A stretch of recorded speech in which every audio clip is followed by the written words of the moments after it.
सभी को राधे राधे। उम्मीद करता हूँ सब लोग बहुत अच्छे होंगे और मन लगा के पढ़ाई तो कर ही रहे होंगे, जहाँ तक मुझे उम्मीद है। और जैसे जैसे हम लोग की डीडीए की सीरीज़, डीआरडीओ की सीरीज़ जो चल रही थी, आज उसी सिलसिले हम लोग आगे बढ़ रहे हैं। और आज हम लोग क्लास है किसकी? डीआरडीओ की। ठीक है, आज हम लोग क्लास है डीआरडीओ की। देखो एग्ज़ाम मेरे ख्याल से इसके अक्टूबर नवंबर तक होने के चांसेस हैं। नवंबर तक जहाँ तक मुझे उम्मीद है कि ये लोग करा सकते हैं। हालांकि फॉर्म अब पुराना है, लोग करा लेना चाहिए था, लेकिन बीच में लॉकडाउन सब जो भी लग गया। लेकिन अब एग्ज़ाम हो रहे हैं और अब सब डिपार्टमेंट भी अब इस समय आप लोग की वजह से गति अपना बढ़ा लिया है, तो हो सकता है ये भी लोग करा लें। तो तैयारी पहले से होनी चाहिए हम लोग की। ठीक है, तो आज डीआरडीओ क्लास है। इस क्लास को अच्छे समझो। सवाल आपके लेवल के हैं, लेवल से थोड़ा सा हट के ही हैं, थोड़ा सा बढ़ के ही हैं, लेकिन आपके एग्ज़ाम पॉइंट ऑफ व्यू से एकदम हुआ है जैसा आपके एग्ज़ाम पॉइंट ऑफ व्यू से होने चाहिए, एकदम उसी तरीके के वो क्वेश्चंस हैं। ठीक है, एकदम क्लियर। चलो आज अब ज़्यादा बातचीत नहीं करेंगे, एकदम अब समझेंगे। और ध्यान समझना, अप्रोच देखना, किस अप्रोच से करते हैं सवाल। ठीक है, सिर्फ अप्रोच ही देखना है। ठीक है, आ जाओ आगे देखते हैं। और पहला सवाल है आपके मोबाइल के स्क्रीन पर। सवाल क्या है? सवाल देखो, पढ़ो। सवाल लिखा हुआ है कि Rama's expenditure and savings are in the ratio 3:2। ठीक है, और his income is increases by 10%, expenditure also increases by 12%, his saving. अच्छा देखो ध्यान से देखो, आराम से समझो। देखो मैंने ले लिया कि मैं मान लिया इसका इनकम हो गया, ये उसका एक्सपेंडिचर हो गया, ध्यान समझना, ये उसका सेविंग हो गया। आराम से समझा रहा हूँ, पहले आराम से समझ लो। ठीक है, वो क्या बोला, किस रेशियो में है? एक्सपेंडिचर और सेविंग का रेशियो 3:2 है। एक्सपेंडिचर और सेविंग का रेशियो 3:2 है। बहुत अच्छी बात। हाँ,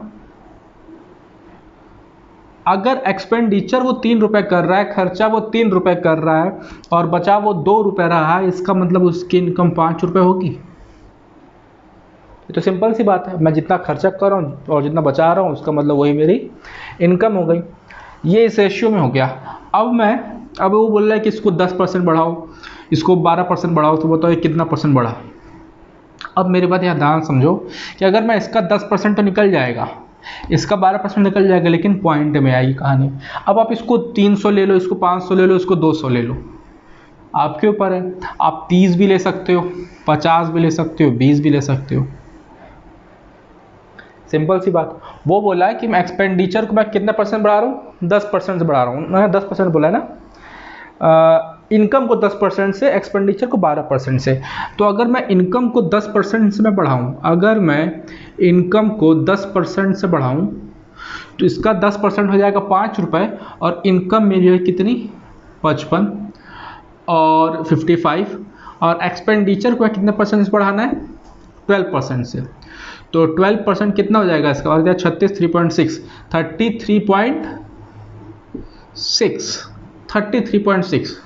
अब ये मेरा खर्चा है, ये मेरा इनकम है, तो मेरा सेविंग क्या होगा? खर्चे में से इनकम घटा दो, तो इनकम में से खर्चा घटा दो। तो जब इनकम में से खर्चा मैं घटाऊंगा, एक्सपेंडिचर को माइनस करूंगा, तो हो जाएगा 0.4, 34 और 54, 20, 21, 21.4। तो पहले सेविंग मेरी थी 20 रुपये, अब मेरी सेविंग है 21 रुपये 40 पैसे। कितना से बढ़ गया? कितने से बढ़ गया? 1.4 रुपीज़ से बढ़ गया। 1.4 रुपीज़ से बढ़ गया। और कहाँ से बढ़ गया? 20 से बढ़ गया, गुणे 100, कितना परसेंट? 20 पंजे और 5 70, 7%। मैं इतना समझाया हूं तो इसलिए इतना टाइम लगा है, वरना ये तो उतना करना ही नहीं था। सीधे लिखते इनकम 5, 50, 55 रुपये, एक्सपेंडिचर 30, 12%, 33.6। सीधे सिर्फ आपको इससे माइनस करना था, और माइनस भी इसको दिमाग से कर लेते कि 21.4, पहले भी 21.4, सीधे पॉइंट पे आते 1.4/20 × 100, मतलब कितना? 7%। क्लियर। 7% आंसर था। देखो ओरली भी सवाल हो सकता है। ठीक है, ये अप्रोच देख लिए किस अप्रोच से करा था। आप चाहे इसको 300 कर लो, इसको 500 कर लो, इसको 200 कर लो। मैंने इसलिए किया क्योंकि 12% से बच जाएगा, लेकिन फिर और पॉइंट में आएगा बात। ठीक है, चलो आज आगे बढ़ते हैं। चलो देखो, आओ अपने दूसरे सवाल पे। अब दूसरा सवाल अपना क्या है कि the simple interest on a sum of money is 1/9 of the principal and the number of years is equal to the rate percent per annum. The rate per annum is equal to the rate per annum कितना होगा। अब देखो क्या बोला सवाल में, the simple interest on a sum of money is 1/9। Simple interest जो sum मतलब जो प्रिंसिपल है उसका 1/9 है। हाँ, जो प्रिंसिपल है उसका 1/9 है। तो मैं प्रिंसिपल को ही 9 मान ले रहा हूं। मैं मान लिया कि मेरा प्रिंसिपल क्या है 9, और अगर प्रिंसिपल 9 है तो 9 का 1/9 क्या हो जाएगा, मेरा इंटरेस्ट हो जाएगा। फॉर्मूला होता है SI इक्वल टू PRT/100। अब तुम फॉर्मूले में भी लिखोगे, मैं फॉर्मूला क्यों लिखूँ जब मुझे पता है फॉर्मूला होता है, तो मैं सीधे रखूँगा SI की जगह 1, P की जगह मुझको 9 पता है, और रेट और टाइम को बराबर करने के लिए बोल रहा है, तो ये हो जाएगा T², चाहे रेट पूछा ना, तो R², ठीक है, अपॉन 100, ठीक। अब मुझे पता है कि 100 इधर जाएगा, ये 9 इधर आएगा और ये अंडर रूट में आएगा, तो मैं डायरेक्ट इसको 10/3 नहीं लिख सकता हूँ। R = 10/3, 100 उधर चला गया, 9 इधर आ गया, उसका अंडर रूट, तो 10/3 तो आएगा, और 10/3 को आप फाइनल क्या लिखते हो, 3 1/3%। 3 1/3% आंसर 3 1/3%। सिंपल था, ये सवाल भी और ले सकता था, मुझे पता था कि मैं 9 मान लिया, 1 मान लिया, ठीक है। SI जगह 9, P की जगह SI की जगह 1, P की जगह 9 इंटू R²/100, मुझे पता है कि अंडर रूट होगा 10/3 मतलब क्या, 3 1/3%। आंसर खत्म। कितना सेकंड लगा, 5 सेकंड भेजने लगा, मैक्सिमम 10 सेकंड 15 सेकंड, बस सोचना है, जब तक सोच डेवलप करोगे तो अपने आप हो जाएगा। ठीक है, चलो आ जाओ आगे बढ़ते हैं। आ जाओ तीसरा सवाल देखो। तीसरा सवाल क्या बोला है, तीसरा सवाल परसेंटेज वाले, और ऐसे सवाल आपको एग्जाम में पक्का देखने के लिए मिल सकते हो, ऐसे सवाल एग्जाम में आते हैं, बिल्कुल आते हैं।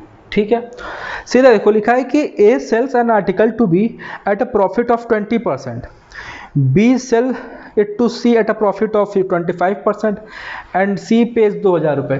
इसको सिंपल से लिखो, इसको लिखो A B और C, ठीक, A B और C। अब वो बोला कि भाई मैं मान लेता, क्या बचा है, क्या क्वेश्चन था, कहाँ गया, हाँ, A sells an article at B। देखो A ने आर्टिकल को B को आर्टिकल बेचा, मान लेते मैं आर्टिकल थी 100 रुपये, कितने बेचा भाई, 20% में, तो इसका 20% कितना, 120 रुपये। मैं 100 क्यों मान रहा, क्योंकि मुझको बहुत आराम से मिल जाएगा ये रेशियो, 20% इसका मैं आराम से निकाल लूँगा, इसलिए मैंने इसको 100 मान लिया, सिंपल बात। फिर वो बोला कि B ने C को बेच दिया 25% पे, B ने C को बेच दिया 25% पे, तो इसके 25% पे, अब 25% कैसे निकल जाएगा, 25% मतलब 1/4, तो इसका 1/4 कितना हो जाएगा, 30 मैंने इसको ऐड किया, तो B ने C को बेच दिया कितने रुपए में, 150 रुपये में, 150 में, और C पेज 1200, और C ने 1200 रुपये इसका पे किया है। C ने पे किया है कितना, 1200 रुपये। तो अब ये बताओ कि A कितना पे किया। अब आपको सिंपल देखना था कि ये कितने मल्टीपल पर जा रहा है। A पूछा है ना, क्या पूछा है, हाँ, the cost price of the original article, the cost price of the original article आपसे सिंपल यही पूछा था, इसका the cost price of the original article. अब बताओ इस क्वेश्चन में क्या था, कुछ नहीं था, सिर्फ मैं लिखा कि 100 120 का 100 का 20%, 20 का 120 का कितना परसेंट हो गया आपका, 25%, तो 25% मतलब क्या, 1/4, तो 120 का 1/4, कितना हो जाएगा 30, 30 ऐड करूँ कितना 150, 150 मेरे हिसाब से, सवाल के हिसाब से कितना है, सवाल के हिसाब से कितना लिखा है 1200 रुपये, तो कितने गुना पर हो जाएगा, सिर्फ हमको यही देखना है कि 1200 रुपये कितने गुना पर हो जाएगा। देख लो कितने मल्टीपल पर है, 0 से 0 खत्म, ठीक है, और 15 8 जा, यहाँ तक कहानी खत्म। तो यही हमसे पूछा था, आराम से आंसर कितना आ जाएगा 800 रुपये, आंसर कितना आ गया 800 रुपये। 0 0 भाई 15 8 जा 120 होता है, ख़त्म कहानी, कितना हो जाएगा 800 रुपये, आंसर ख़त्म। ये सवाल ओरली हो सकता था, ठीक है, आज आगे बढ़ते हैं। चलो देखो, अब ये सवाल है एवरेज का, सवाल मुझको नहीं आ रहा है एवरेज का, लेकिन इस सवाल को थोड़ा सा करने का मेरा अप्रोच देखना। इस सवाल को मैं चाहूँ तो ओरली कर, मैं ओरली आपको दिखाऊंगा ओरली कैसे करना, ध्यान से समझना। सवाल ये लिखा हुआ है, the average of 4 boys 5 years ago was 9 years। 5 साल पहले 5 लड़कों का एवरेज कितना था 9 साल, 5 साल पहले, ठीक है। फिर बोल रहा है कि एक नया लड़का आया और द प्रेजेंट एवरेज एज जो आज है उन पांचों कितना हो जाता है 15 years। तो the present age of new boy, अब मैं सीधे लिखा कि पहले 4 लड़के थे, 9 एवरेज था, लेकिन 9 एवरेज कब था, आज से 5 साल पहले। तो आज से 5 साल पहले मतलब आज अब 5 में तो जोड़ दूंगा, इसका मतलब एवरेज सबका 5 बढ़ेगा, इसका मतलब 14 साल हो जाएगा। तो 4 का एवरेज 14 साल, तो 5 का एवरेज कितना बोला है, 5 का एवरेज कितना बोला है 15 साल। एक बढ़ा है, कितने में बढ़ा था, एक वो बांटा, कितने में बांटा 4 में बांटा, तो 4 में बांटा तो 15 और 4 19 साल, आंसर खत्म, सिंपल बात। आओ देखो मैंने क्या बोला, मैं ये बोला कि पहले 4 लड़के थे, 4 लड़कों का एवरेज बोला 9 साल, लेकिन कब 5 साल पहले, तो 5 साल बाद तो भाई वो सब में 5-5 साल बढ़ा होगा, मतलब आज के समय में 5-5 साल समय बढ़ा होगा, तो एवरेज हो गया 5। तो मैं इसका क्या मतलब हो गया कि 9 5 14, अब एवरेज कितना हो गया 40। एक और लड़का आया, उसके आने के बाद एवरेज होगा कितना 15 साल, एवरेज कितने से बढ़ गया +1 से। 15 साल क्यों हुआ, क्योंकि जो लड़का आया ना वो अपने साथ एक्स्ट्रा एज लेके आया, मतलब इसका मतलब उसका एज ज़्यादा था। अगर वो कम लेके आता, एवरेज उसका कम होता, तो ये एज कम हो जाता, ये एवरेज कम हो जाता, लेकिन कम नहीं हुआ है, बढ़ गया है। कितने से बढ़ गया, 1 से बढ़ गया। ये जो एवरेज है ये प्रेजेंट का है, ये भी एवरेज प्रेजेंट का है। अगर मैं 4 बच्चों का लेता तो आज के डेट में ये एवरेज था, लेकिन अब 5 बच्चे हैं तो आज के डेट में ये एवरेज है। एवरेज क्यों बढ़ गया, क्योंकि एक लड़का अगर अपना एक्स्ट्रा वेट लेके आया तो वो अपने पास तो 15 रखेगा ही रखेगा, बाकी जो एक्स्ट्रा है वो बांट देगा। कितनों में बांटेगा, 4 में बांटेगा। जब 4 में बांटेगा तो 4 × 1, मैं इसमें 4 ऐड करूंगा, इसका मतलब वो अपना 19 ईयर्स लेके आया था, 4 साल इसमें बांट दिया सबको, तो सबका अब 15-15 साल हो जाएगा। तो इसका मतलब उसका ओरिजिनल एज कितना था 19 ईयर्स, ओरिजिनल एज कितना था 19 ईयर्स। कहानी क्लियर है यहाँ तक एकदम, बहुत आसान से ही हो जाता है, बहुत सिंपल से। अब तुम इसमें गुणा करोगे, ये करो, क्या ज़रूरत है। अभी मैं मंथ ईयर का सवाल दे दूंगा तो बोल्ड हो जाओगे, ठीक है। आराम से समझो इस चीज़ को, इसमें बहुत आराम से, बहुत तबियत से समझा रहा हूँ, ठीक। चलो आ जाओ आगे बढ़ते हैं। चलो आ जाओ दोस्त, अब हम लोग सवाल करते हैं किसका, अब हम लोग सवाल करते हैं पाइप एंड सिस्टम का। ध्यान से देखना इसको कैसे करते हैं, ठीक है, बहुत ध्यान से। तो सवाल देखो, सवाल ये लिखा हुआ है कि pipe A alone can fill a tank in 8 hours, pipe B alone can fill a tank in 6 hours, ठीक है, बहुत अच्छी बात है। if both pipes are opened after 2 hours, A pipe को बंद कर दिया था, after 2 hours pipe A is closed, the other pipe fill the tank is, the other pipe fill the tank is। अब मेरी बात सुनो, पहला पाइप भर रहा है 8 घंटे में, पहला पाइप भर रहा है 8 घंटे में, दूसरा भर रहा है कितने में, 6 घंटे में ना। क्वेश्चन में क्या है, 6 घंटे में, बिल्कुल। तो 8 और 6, तो इसका मतलब टोटल कैपेसिटी हो गई टंकी की कितनी, 24। तो 8 से 3, 6 से 4, तो 2 घंटे बाद पाइप को बंद किया गया। तो 2 घंटे तो दोनों चले होंगे। अब इसका 3 है, इसका 4 है, इसका मतलब 1 घंटे में 7 लीटर पानी भर रहा है। तो 2 घंटे चला होगा तो 14 लीटर पानी भर चुका होगा। 2 घंटे 14 लीटर पानी भर चुका होगा। अब टोटल पानी है कितना, 24। 14 भर गया, बचा कितना, 10 लीटर।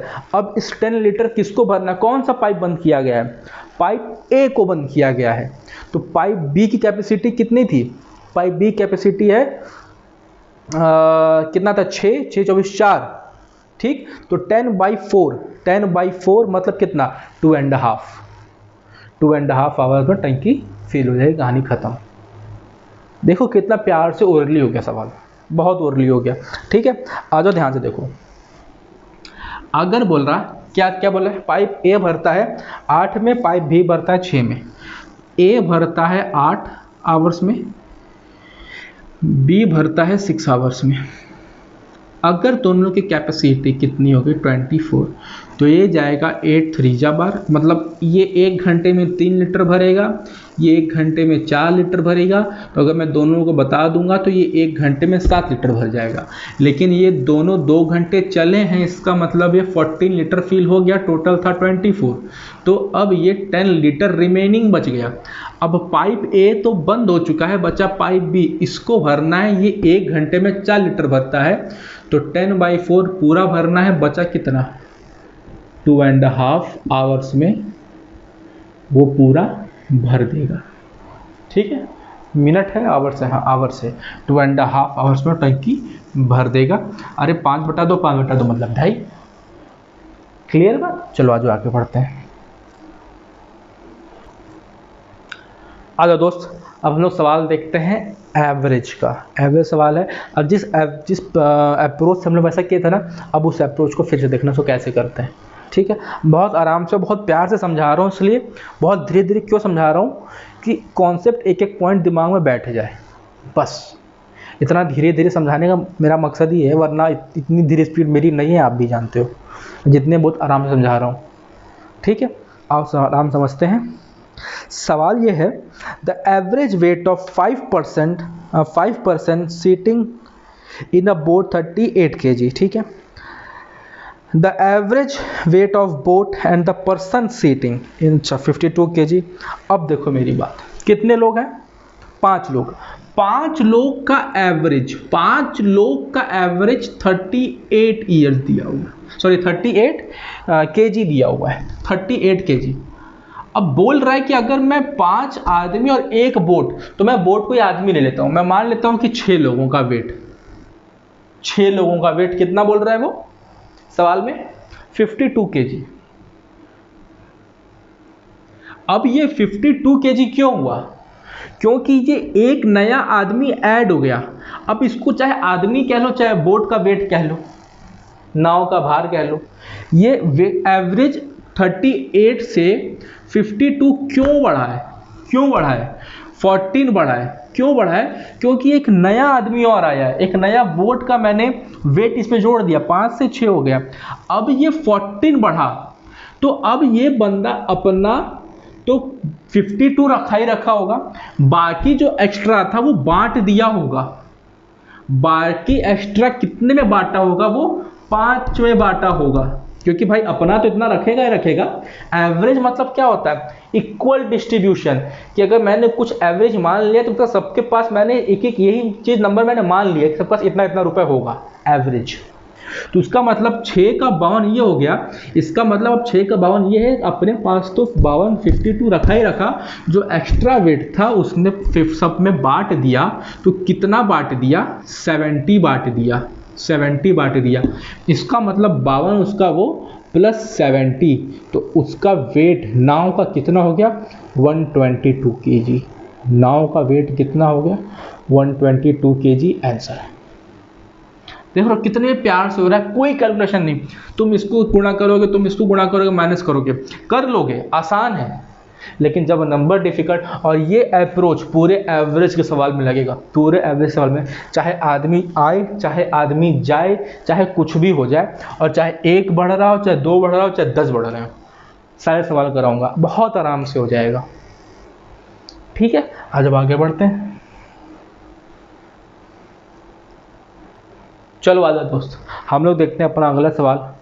आगे बढ़ते हैं ध्यान से, पूरे 2 रसगुल्ले किसके लिए? 2 रसगुल्ले के लिए। 2 रसगुल्ले, चलो 2 रसगुल्ले के लिए। ठीक है, आ जाओ, सवाल पढ़ो। लिखा है 2 men and 3 boys can do a piece of work in 10 days। बहुत अच्छी बात। 3 men, देखो मैं लिख लेते हैं इस चीज़ को, 2 men प्लस 3 boys।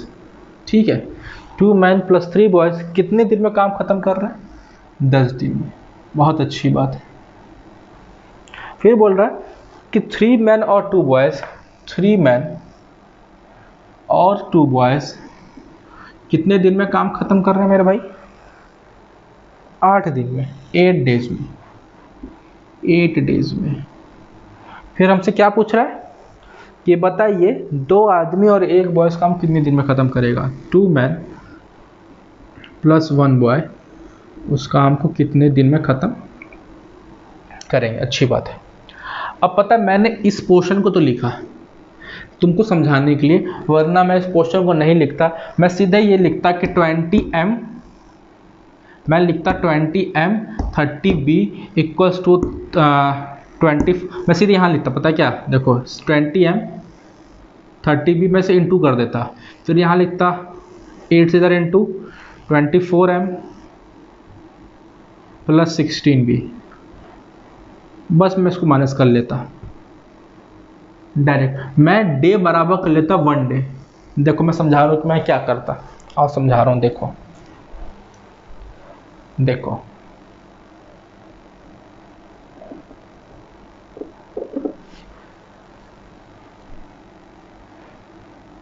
देखो मैं ये कह रहा हूँ कि 2 आदमी और 3 बच्चे अगर 10 दिन में काम कर रहे हैं, अगर इन्हीं से, इसी एफिशिएंसी से मुझे 1 दिन में काम करवाना होगा, इसका मतलब मुझे 20 आदमी और 30 बच्चे चाहिए होंगे, बोलो, तभी 1 दिन में काम खत्म हो जाएगा 1 डे में। भाई 10 दिन में खत्म को 10 से इंटू कर दो, इसका मतलब अगर मैं इस एफिशिएंसी से मुझे चाहिए तो मुझे 20 आदमी और 30 बच्चे चाहिए, तो 1 दिन में काम खत्म हो जाएगा। अगर मैं इससे चलता हूँ तो मुझको 1 दिन में अगर ये काम खत्म करवाना है तो मैं क्या करता कि 20 इस रेशियो, इस एफिशिएंसी मुझे 24 आदमी प्लस 16 बच्चे चाहिए थे। ठीक है, सिंपल सी बात। अब डे तो सेम है और काम भी एक है, इसका मतलब इसको मैं बराबर कर सकता हूं, बिल्कुल बराबर कर सकता हूं। तो मैं बराबर किया क्या, 20m प्लस 30b बराबर किसके हैं, 24m plus 16b plus 16b। ठीक है, 20 को उधर ले गया, 16 को इधर ले आया, इधर बचा मेरा क्या, 14m इक्वल्स टू कितना, सॉरी 14b 16 है ना, 14b इक्वल्स टू कितना, 4m, 14b इक्वल्स टू हो गया 4m। इसका मतलब मैं काटूंगा तो मुझको मिल जाएगा 7b इक्वल्स टू 2m, मिल गया। 7 बच्चे 2 आदमी के बराबर हैं, ये चीज मुझे पता चल गया। अगर 7 बच्चे 2 आदमी के बराबर हैं तो इस 2 आदमी की जगह मैं 7 बच्चे लिख सकता हूं, बिल्कुल लिख सकता हूं। तो 7 बच्चे प्लस 3 बच्चे मिलके 10 बच्चे उस काम को 10 दिन में कर रहे हैं, 10 बच्चे उस काम को मिलकर 10 दिन में कर रहे हैं। अगर 10 बच्चे उस काम को मिलकर 10 दिन में कर रहे हैं, इसका मतलब वो काम कितना है, टोटल काम कितना है, 100 हो गया, 100। अगर 10 बच्चे उस काम को मिलकर 10 दिन में कर रहे हैं, टोटल काम हो गया 100। अब ये काम हमको करवाना है, अब ये काम किससे करवाना है, हमको इससे करवाना है। अब 2m की वैल्यू कितनी दी हुई है, यहाँ पे मैंने निकाला है 7 बच्चे, इसका मतलब मुझको मिला जुला के 8 बच्चों से काम करवाना है। हाँ, 8 बच्चों से। तो ये टोटल काम कितना है, 100 करवाना कितने लोगों से है, 8 लोगों से। तो 100 डिवाइड बाई 8 कितना होता है, ये तो सिंपल सी बात है, 12.5 डेज लगेगा, 12.5 दिन, आंसर खत्म। सिंपल सी बात है। अरे देखो 4 से 2 को काट लो, और इसको 8 को काट लो, और 4 से 25, 25 बटा 2 कितना, 12.5। सिंपल सी बात। बहुत आराम से, बहुत तब्बे समझाया हूं, और ऐसे सवाल एग्जाम में पक्का मिलेंगे, देख लेना, क्योंकि ऐसे सवाल आते हैं, इसी कभी नंबर हार्ड कर दे, कभी आसान कर दे, लेकिन सवाल जरूर मिलते हैं। ठीक है, चलो आ जाओ आगे पढ़ते हैं। चलो आ जाओ दोस्त, अगला सवाल देखते हैं। ध्यान से देखना इस सवाल को, सिंपल सवाल है, लेकिन ये सवाल बहुत आराम से, प्यार से और लीक किया जा सकता है। ठीक है, सवाल देखो, ध्यान से पढ़ो। लिखा है कि a positive integer when divided by 425 gives remainder 45। एक कोई नंबर है, ठीक है, व्हेन डिवाइडेड बाय 425, अगर मैं 425 से डिवाइड कर दूं तो वो नंबर 45 रिमाइंडर दे देता है, वो नंबर 45 रिमाइंडर दे देता है। तो बोल रहा है कि या तो बताओ, अगर मैं उसको 17 से डिवाइड कर दूं, 17 से डिवाइड कर दूं, तो कितना होगा। अगर मैं किसी नंबर से डिवाइड करता हूं, या ऐसे ही से समझो, अगर मैं 425 को 45 से मैं डिवाइड कर रहा हूं, सॉरी नहीं, 420 क्या तो क्वेश्चन था, 425 को मैं डिवाइड कर 425 से मैं किसी नंबर को डिवाइड कर रहा हूं, तो मेरा रिमाइंडर 45 बच जा रहा है। इसका मतलब वो नंबर 425 से बड़ा है, तभी रिमाइंडर बच रहा है। अगर मैं उस 425 में 45 और जोड़ दूं, तब वो उस नंबर को पूरा भाग दे देगा। सिंपल सी बात है। अगर रिमाइंडर देखो लिख रहा है कि अगर मैं किसी नंबर को 425 से भाग दे रहा हूं, डिवाइड कर रहा हूं, तो वो मुझे 45 रिमाइंडर दे रहा है। इसका मतलब वो नंबर 425 से बड़ा है, 425 से बड़ा है, तभी रिमाइंडर दे रहा है। कितना बड़ा है, 45 बड़ा है। अगर 45 वही जोड़ दूं तो वही पूरा नंबर आ जाएगा। अब तो मैं 425 में 45 मैंने और जोड़ दिया, तो मुझे नंबर कितना मिल गया, 470। अब ये ओरिजिनल नंबर मुझको मिल गया 470, और 470 को बोल रहा है कि 17 से डिवाइड कर दो। तो 17 से मैं डिवाइड कर रहा हूँ, तो बताओ रिमाइंडर कितना बचेगा। अब मैं 17 को आप देख लो, 17 दूना 34, ठीक, बचा कितना 13, मतलब 130 और 7 119, रिमाइंडर कितना बच गया 11, खत्म। सिंपल सी बात है। सुनो मेरी बात ध्यान से देखो, मैं बोला कि 425 से मैंने किसी नंबर को 425 मैंने किसी नंबर को डिवाइड किया, रिमाइंडर 40 बच गया। अगर रिमाइंडर मैं 45 ऐड कर देता हूं, तो वो नंबर मुझको आराम से मिल जाएगा। इसी नंबर को देखो ना, अगर मैं 470 नंबर जो मैंने लिया, अब मैं 425 से मैं इसको डिवाइड कर रहा हूँ, तो एक बार जाएगा 425 से, अगर रिमाइंडर कितना बच गया 45। ये तो मैं बोल रहा हूँ, ये नंबर था, मैंने उसको ऐड कर लिया। अब 470 मुझे नंबर मिल गया। अब बोल रहा है कि इसी 470 को आप 17 से भाग दे दो, बताओ रिमाइंडर कितना। तो 2 बार जाएगा, यहाँ कितना का, तो 34 मतलब 13 यहाँ बचेगा, यहाँ 13 बचेगा, यहाँ 0 आ जाएगा, 7 बार चला जाएगा, 119 आ जाएगा, रिमाइंडर कितना बच जाएगा 11, आंसर आ जाएगा। ठीक, इसी रिमाइंडर ये हमसे पूछ रहा था कि बताओ अगर मैं 17 से डिवाइड करता हूं तो रिमाइंडर कितना बचता है, रिमाइंडर कितना बच रहा है 11। ठीक है, चलो आ जाओ आगे बढ़ते हैं। चलो आ जाओ दोस्त, एक और सवाल देखते हैं। इस सवाल को ध्यान से देखना। सवाल ये लिखा हुआ है कि number to be added to each of the number to make the number in proportion, वह संख्या कौन सी है जिसे यदि इन सब नंबर में जोड़ा जाए तो प्रपोर्शन क्या आ जाए, कहाँ गया, तो वह संख्या समानुपाती हो जाए, तो वह संख्या समानुपाती हो जाए, प्रपोर्शन में आ जाए। अब अगर आप मेरे रेशियो का चैप्टर पढ़े होंगे जो मैंने वीडियो डाला है, तो सवाल आराम से कर लेते। अब पता है इसमें कुछ नहीं करना था, इसमें सीधे ऑप्शन उठाना था, सीधे ऑप्शन। अगर मैं 2 उठाता हूँ तो ये नंबर मेरा हो जाएगा 9, ये हो जाएगा 18, तो तो ये रेशियो बन गया 1/2 का। लेकिन अगर इसमें करता हूँ मैं 45 और 81, भाई 2 मैं यहाँ भी ऐड करूँगा, 45 और 81, क्या ये 1/2 का रेशियो बन रहा है? नहीं बन रहा है, तो ये नहीं हो सकता। मैं इसमें ऐड करता हूँ 10, ये करता हूँ 19, 10/19 ये रेशियो, और ये बन जाएगा आपका कितना 46/82। 10/19 बन रहा है? नहीं बन सकता, ये भी गलत है। 5 ऐड करूँ, 5 में ऐड किया, ये नंबर बन रहा है मेरा 12, ये नंबर मेरा कितना बन रहा है 21, ये नंबर मेरा बन रहा है 12, ये नंबर मेरा बन रहा है 21। इसमें मैं ऐड कर रहा हूँ, ये नंबर मिल रहा है 48 और ये नंबर मेरा कितना मिल रहा है 84। ये बराबर है? हाँ बराबर है, चेक करके देख लो। 4 12 जा और 4 21 जा, 12 21। काट भी लो, इसको भी काट लो तो भी तुम्हारा बना। ये रेशियो मुझे आराम से मिल गया 12 बार। सो काट लो, 3 4 जा, 3 7 जा, 3 4 जा, 3 7 जा, 4/7। उसका मतलब ऑप्शन क्या है मेरा? सी। ऑप्शन से उठा लो। अब आप एक करके देखो, मैं 8 करता हूँ तो ये 8 हो जाएगा, ये 17 हो जाएगा, ये हो जाएगा 44 और ये हो जाएगा कितना 80। क्या ये बराबर है? ही नहीं बराबर, समानुपाती नहीं है। ठीक है, तो ये आराम से मेरा क्वेश्चन आराम से सॉल्व हो गया। ऑप्शन उठाओ और रखो, आंसर खत्म। ठीक, चलो आ जाओ आगे बढ़ते हैं।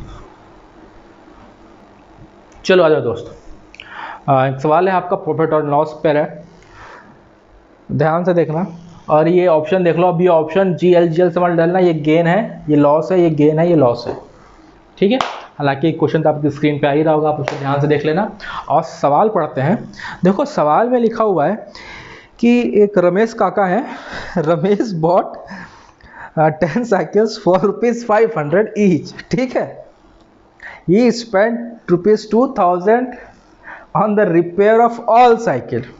ठीक है, ही सोल्ड 5 ऑन। अब देखो सिंपल सवाल, 500 रुपये प्रत्येक साइकिल खरीद, 10 साइकिल खरीदता है, प्रत्येक साइकिल का दाम 500 रुपये। इसका मतलब वो 10 साइकिल खरीदा कितने रुपए? 5000 रुपये में। ओनली समझते हैं, कितने में लिया? 5000 में। 2000 रुपये लगाया कितना उसके रिपेयर पर। इसका मतलब ये हुआ कि अब 7000 रुपये उसका साइकिल खर्चा आया। 5000 खरीदा, 2000 रुपये रिपेयर लगाया, तो साइकिल खर्चा कितना का सब मिला के 7000 रुपये। 10 साइकिल खर्चा अब उसके लिए होगा 7000 रुपये। इसका मतलब एक साइकिल अब उसको पड़ी कितने रुपए की? 700 रुपये की। यहाँ तक कहानी क्लियर है। अब वो ये बोल रहा है क्या बोल रहा है सवाल में कि 5 साइकिल को 750 में बेच दिया, 5 साइकिल को 750 रुपये में बेच दिया और रिमेनिंग को 550 में बेच दिया। अब देखो, पेन नहीं उठा रहे, 7000 उसको रखो साइड। अब 5 को बेच दिया 750 में। हाँ, तो 750 गुणे 5 कितना? 3750 रुपये। सिंपल सी बात। हाँ, 3750 में बेच दिया। अब रिमेनिंग को बेच दिया 650 में। अब रिमेनिंग साइकिल कितनी है? 5। ठीक है, उसको बेच दिया कितने में? आपके 650 में। तो कितने का में बेचा? वो आपका बेच दिया 650, 3000, 3250 में। हाँ, 3250 में आपने वो बेच दिया और 3750 में आपने वो बेच दिया। 3750 होगा उसका, सिंपल सी बात है। अब देखो, अब गेम बस यहीं पे करना है। क्या हो गया मोटर जी, कुछ सोच रहे हैं क्या? ठीक है, 7000 का उसका कॉस्ट प्राइस पड़ा पूरे साइकिल का मिला के 5। ये है 10 साइकिल का। ठीक है, 5 साइकिल को उसने बेच दिया 750 रुपये में। तो 700 इंटू 500, अरे 700 इंटू 5, 3500 रुपये, 3.5 प्लस 250 रुपये, 3750 रुपये में। ठीक, 3750 में बेच दिया। अब रिमेनिंग 5 को बोल रहा है कितने बेच रहा है? 650 में नहीं बेच रहा, सॉरी 550 में बेच रहा है वो। मैं गलती 650 बोल दिया, कितने बेच रहा है? 550 में। ठीक है, बात अब 650 को 550 कर लो, प्रोसेस वही रहेगा, प्रोसेस चेंज नहीं होना है। 550 में बेच रहा है ना, सवाल में कितना लिखा है? 550, 550 लिखा है। 550 में तो अब ये कितने का हो गया, 5 जब 2500 और 50 250, ये हो गया आपका 2750 का। ठीक, इसको इतने बेच दिया। अब टोटल वो बेच दिया कितने में, 6500 रुपये में। बोल 6500 हो गया, आराम से देख लो 6500। अरे बता, मैं ऐड नहीं किया, मैं सीधे मैं क्या देखा, 2000 3000 2000 5000 750 750 1500 5000 1500 से 6500, आंसर खत्म। मैंने लिखा 6500 रुपये। अब मैं 0 0 5 से 10, अब मैं ये काम नहीं किया, मैं सीधे नंबर देख लिया, 750 1500 2000 3000 5000 6500, आंसर खत्म। अब उसने सेलिंग प्राइस उसकी होगी 6500, कॉस्ट प्राइस उसको पड़ी थी कितने की, 7000 का। प्रॉफिट हुआ कि लॉस हुआ, नुकसान हुआ है उसको। कितने का नुकसान हुआ है, 500 का नुकसान हुआ है। कहाँ से हुआ है, कॉस्ट प्राइस से हुआ है। प्रॉफिट और लॉस में हम लाभ क्रय मूल्य पे लेते हैं, कॉस्ट प्राइस पे लेते हैं 7000, और मेरा आंसर लॉस आ जाएगा, लॉस 7/1/7%। हालांकि साफ साफ दिख गया वैसे। ठीक है, अब इसे कर लो, ऐसा जरूरत है नहीं। 5/17 को तो 1/14 लिख सकते हो, और 1/1/14 की वैल्यू होती है, देखो ये कटेगा आपका 5/1 और 5/14, ये बन जाएगा 1/14, और 1/14 की परसेंटेज वैल्यू होती है 7/1/7%। अगर याद रहता तो आराम से कर लेते 500/7000 को देख के ही, कि इसकी फ्रैक्शन परसेंटेज वैल्यू क्या होती है, 7 होल 1/7%, 7 सही 1/7%। ठीक है, तो ये कुछ सवाल थे प्यारे प्यारे नन्हे मुन्ने से। ठीक है, अब और आज के लिए इतना करते हैं। ठीक, नेक्स्ट क्लास में और अच्छे सवाल करेंगे, और इससे लेवल हाई करेंगे, थोड़ा थोड़ा बढ़ाएंगे। ठीक है, और एग्ज़ाम आते आते तक सारा प्रिपेयर कर लेंगे आराम से। और आपको मैं फिर से एडवाइस दे रहा हूँ कि जैसे ये क्लास देख रहे हो, वैसे मेरी और भी क्लासेज जो हैं, चाहे वो आपके DDA की हो, चाहे वो NBE की हो, चाहे मैं जो पढ़ा रहा हूँ उसकी हो, उसको करो। ठीक है, आपका आसपास पूरा कवर हो, कि आपने सिर्फ DRDO तो भरा नहीं होगा, आपने सारे एग्ज़ाम भरे होंगे। ठीक है, तो आपका DRDO में भी वो हेल्प करेगा, आपको सारे एग्जाम में वो हेल्प करेगा। मैं इसी हिसाब से पढ़ रहा हूँ, मैं बार बार ये बात समझा रहा हूँ आपको। ठीक है, तो चलो आज के बस इतना करते हैं। घर पे रहें, सुरक्षित रहें, अपना और अपने घर वालों का ध्यान रखें। सभी को राधे राधे, जय हिंद।